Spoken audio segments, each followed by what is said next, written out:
For what value of n are the n terms of two APs 63, 65, 67 dash dash dash and 3, 10, 17 dash equal. तो आपने n की value बतानी है जहां पर दोनों एपी के n टर्म आपके पास क्या हो जाए, इक्वल हो जाए। यानी कि सबसे पहले आपको पता है कि मुझे n की वैल्यू निकालनी है जहां पर आपके पास n टर्म ऑफ दोनों एपी आपके पास इक्वल हो जाए। यानी कि आपके पास टू एपी में आपको AP1 इसको ले लेते हैं AP2 63, 65, 67 ऐसे आपके पास फर्स्ट एपी है। 3, 10, 17 आपके पास ऐसे एक सेकंड एपी है जिसके अंदर आपने n की वैल्यू निकाल के बतानी। यानी कि दोनों में n की वैल्यू क्या होगी, सेम होगी। तो n टर्म है वो इक्वल है। यानी कि अगर मैं यहाँ पर an ले लेता हूँ, यहाँ पर मैं bn ले लेता हूँ, तो ये दोनों मेरे पास क्या हो जाएंगे, ये इक्वल हो जाएंगे।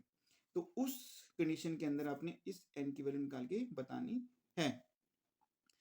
तो यहाँ पर मैं A1, A2, A3 ले लेता हूँ। an आपने पहले से ले लिया। यहाँ पर मैं ले लेता हूँ B1, B2 और B3 ले लेता हूँ। सबसे पहले मुझे an का फॉर्मूला पता होना चाहिए। जो an का फॉर्मूला आपके पास होता है a प्लस n-1 d। तो यहाँ पर मैं an1 लिख रहा हूँ और यहाँ पर मैं d1 लिख लेता हूँ। अगर सेकंड एपी के लिए an का फॉर्मूला लिखूँ, मैं bn की फॉर्म में लिख रहा हूँ क्योंकि मैं b1, b2, b3 और bn लिया है। तो bn इक्वल टू हो गया b1 प्लस n-1। यहाँ पर मैं कैपिटल D1 ले लेता हूँ आसानी के लिए। ये भी कॉमन डिफरेंस है, ये भी कॉमन डिफरेंस है। फर्स्ट एपी के लिए कॉमन डिफरेंस है, ये सेकंड एपी के लिए कॉमन डिफरेंस है। तो मुझे A1 चाहिए, तो A1 आपके पास होता है फर्स्ट टर्म। तो फर्स्ट टर्म आपके पास 63 है। फिर मुझे n तो आपका दोनों में सेम है और मुझे n निकालना भी है। तो D1 ले लेते हैं। D1 आपके पास हो जाएगा A2 माइनस A1, यानी कि 65 माइनस 63, ये आपके पास हो जाएगा 2। नेक्स्ट अब हमें B1 चाहिए। B1 आपके पास है 3, n आपके पास दोनों में निकालना है। और नेक्स्ट मुझे कैपिटल D1, ये मेरे पास हो जाएगा B2 माइनस B1। B2 आपके पास 10 है, B1 आपके पास है 3, तो ये मेरे पास हो जाएगा 7। हम यहाँ पे लिख देंगे फॉर्मूला और उसके अंदर रख देंगे वैल्यू। तो यानी कि जो an है वह मेरे पास A1 की वैल्यू है 63 प्लस n मुझे निकालना है और D1 मेरे पास आया है 2। सोल्व कर लेते हैं।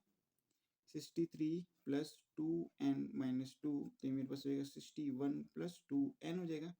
नेक्स्ट हम bn सोल्व लेते हैं। bn equal to b1 3 plus n minus 1 d capital D1 आपके पास है 7। सोल्व कर लेते हैं। 3 प्लस 7n माइनस 7, तो ये मेरे पास और भी सोल्व हो जाएगा। 7n माइनस 4 हो जाएगा मेरे पास। अब मुझे पता है कि an और bn मेरे पास इक्वल हैं। तो दो मेरे पास दोनों इक्वेशन आई हैं, इनको मैं अकॉर्डिंग टू क्वेश्चन लिख दूंगा। an इक्वल टू bn लिख दूंगा और दोनों को मैं यहाँ पर वैल्यू को पुट कर दूंगा और आपका आंसर आ जाएगा। तो यहाँ पर अगर मैं बात करूँ 61 है और यहाँ पर मेरे पास -4 है, तो यहाँ पर आगे +4 हो जाएगा। यहाँ मेरे पास 7n है, ये वैल्यू को मैं राइट हैंड साइड को ले जाऊँ तो माइनस में हो जाएगा। तो यहाँ पर मेरे पास 65 इक्वल टू 5n आ जाएगा। 5n के साथ मल्टीप्लाई में है, जब ये लेफ्ट हैंड साइड में तो डिवाइड में, यानी कि 65 डिवाइडेड बाई 5 हो जाएगा इक्वल टू n हो जाएगा। सोल्व करते हैं। 5 1 जा 5 1 जा 5 3 जा, यानी कि जो n की वैल्यू हमारे पास आई है 13 आई है। यही है आपका आंसर। आपने निकालना था for what value of n। तो आपके पास n की वैल्यू क्या होगी जब मेरे पास n टर्म ऑफ दोनों एपी मेरे पास इक्वल हो जाएंगे। तो n की वैल्यू आपके पास आ जाएगी 13। n 13 पर दोनों एपी बराबर हैं। आपको मैं चेक करके भी बता देता हूँ। तो मैं यहाँ लिख रहा हूँ चेक। चेक में अब मैं फर्स्ट एपी लिख रहा हूँ। फर्स्ट एपी आपके पास है 65 63 65 67, यानी कि A 13 हमें निकालना है और AP2 की अगर बात करूँ तो AP2 आपके पास है 3, 10, 17 और हमें यहाँ पर निकालना है B13। तो यहाँ पर मुझे A13 निकालना है, जिसका फॉर्मूला हो जाएगा A1 यानी कि 63 प्लस 13 माइनस 1 D1 आपके पास आया था 2। सोल्व करते हैं। 63 प्लस 12 इंटू 2 63 प्लस 24 हो जाएगा। ऐड कर लेते हैं 7 और 8 87 आपके पास A13 आ जाएगा। यानी कि मुझे जो B13 निकालना है वो भी मेरे पास 87 आना चाहिए। तो B13 मेरे पास हो जाएगा B1 यानी कि 3 प्लस 13 माइनस 1।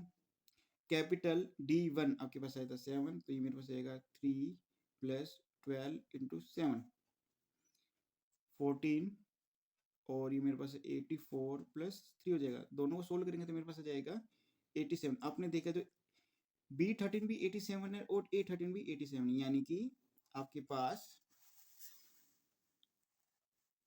जो दोनों AP थी उनकी n टर्म आपके पास इक्वल थी और आपने निकालना था वह कौन सी टर्म है जहां पर जो n टर्म है वह इक्वल आ रही हैं। तो आपका आंसर हो जाएगा N13।